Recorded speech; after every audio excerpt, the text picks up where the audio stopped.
নমস্কার, আবার একটা রেসিপি নিয়ে আমরা চলে এসেছি। জানেন তো আজ সকালে কি হয়েছে? সকালে ঘুম থেকে সবে উঠেছি, চা খাচ্ছিলাম, সেই সময় দেখি বাবা বাজার নিয়ে হাজির।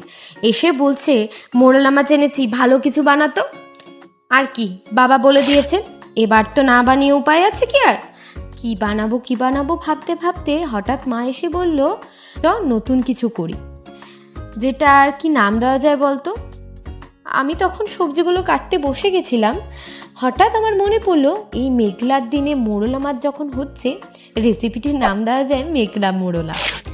দেখো, বৃষ্টির ওয়েদারে যদি ভালো কিছু রান্নাই না করে খাই, আর ভালো খেয়ে যদি ঘুমাতেই না পারি, দুপুরের ঘুমটাই যদি ভালো না হয়, তাহলে কেমন ধরনের আমরা বাঙালি বলুন? ঘুমের কথা বললেন তো আমার হাই উঠে গেল। ঘুমের কথা বলতেই হাই উঠে যায়। কড়াইতে তেল গরম হচ্ছে আর জানলা দিয়ে বৃষ্টির ফোঁটা আসছে। এই আবহাওয়ায় রান্নার গন্ধ আর বৃষ্টির গন্ধ একসাথে মিশে সেই অনুভূতিটাই আলাদা। মোরলা মাছের এই রেসিপিটি প্রায় তৈরিই হয়েছে। দেখুন দেখতে কেমন রসালো হয়ে উঠেছে। দেখুন, এক কামড় স্বাদ পাবেন যেটা শুধু জিভে নয়, মনেও লেগে থাকবে। ভাতের সাথে এক চামচ তুলে খেয়ে দেখুন, দারুণ লাগবে। আর শুনুন, খাওয়ার পর যে ঘুমটা আসবে সেটাই কিন্তু আসল মজা। চোখ বন্ধ করলেই বৃষ্টির ফোঁটা আর পেট ভরা মন ভরা। বাঙালি হিসেবে আমরাই তো এরকম জীবন কাটাই বলুন।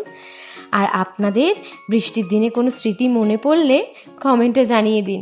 আর এই রেসিপিটি ভালো লাগলে লাইক করে দেবেন।